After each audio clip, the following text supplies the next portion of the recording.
ये हर मनुष्य के लिए आश्चर्य का विषय है कि जगन्नाथपुरी के मंदिर में भगवान श्री कृष्ण के साथ श्री राधा क्यों नहीं हैं और तीनों भाई बहन की आंखें इतनी फैली हुई क्यों हैं। दोस्तों, इस विषय में एक प्रसिद्ध पौराणिक कथा है। एक बार माता यशोदा माता देवकी के साथ द्वारका पधारी। वहां कृष्ण की रानियों ने माताओं से कृष्ण के बचपन की लीलाओं का वर्णन करने का अनुरोध किया। उनके साथ बहन सुभद्रा भी थीं। माता यशोदा ने कहा कि वह उन्हें कृष्ण तथा उनकी गोपियों की लीलाएं तो सुना देंगी, परंतु ये कथा कृष्ण और बलराम के कानों तक नहीं पहुंचनी चाहिए। सुभद्रा द्वार पर पहरा देने के लिए तैयार हो गई। माता ने लीलाओं का गान शुरू किया। भगवान की लीला का रसपान करने में सब अपनी सुध-बुध खो बैठे। सुभद्रा को भी पता नहीं चला कि कब भगवान श्री कृष्ण और बलराम वहां कब आ गए और उनके साथ ही कथा का आनंद लेने लगे। बचपन की मधुर लीलाओं को सुनते सुनते वहां सबकी आंखें फैलने लगीं। उसी समय श्री नारद जी वहां पहुंचे। किसी के आने का एहसास होते ही कथा रुक गई। नारद जी भगवान श्री कृष्ण संग बलराम और सुभद्रा के ऐसे रूप को देखकर मोहित हो गए। वह बोले, भगवान, आपका यह रूप बहुत सुंदर है, कृपया इस रूप के दर्शन सामान्य जन को भी दे। तब भगवान कृष्ण ने कहा कि वह कलयुग में वह इस रूप में अवतरित होंगे। जगन्नाथपुरी में भगवान श्री कृष्ण का वही विग्रह मौजूद है जिसमें वह अपने भाई बलराम और बहन सुभद्रा के साथ हैं,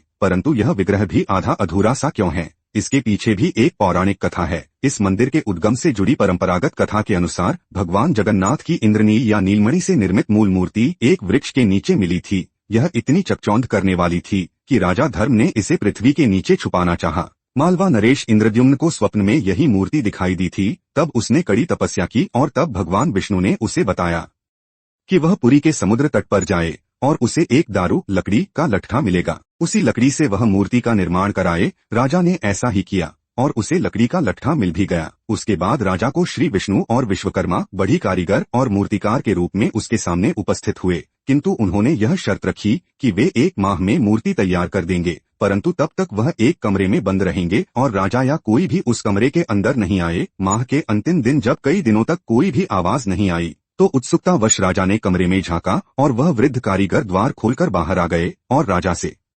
देखा कि मूर्तियां अभी अपूर्ण हैं, उनके हाथ अभी नहीं बने थे। राजा के अफसोस करने पर मूर्तिकार ने बताया कि यह सब दैववश हुआ है और यह मूर्तियां ऐसे ही स्थापित होकर पूजी जाएंगी। तब वही तीनों मूर्तियां भगवान जगन्नाथ, बलभद्र और सुभद्रा, इन तीनों की मूर्तियां मंदिर में स्थापित की गईं। दोस्तों, वीडियो अच्छी लगी तो चैनल को सब्सक्राइब करें, कमेंट में जय श्री कृष्ण जरूर लिखें।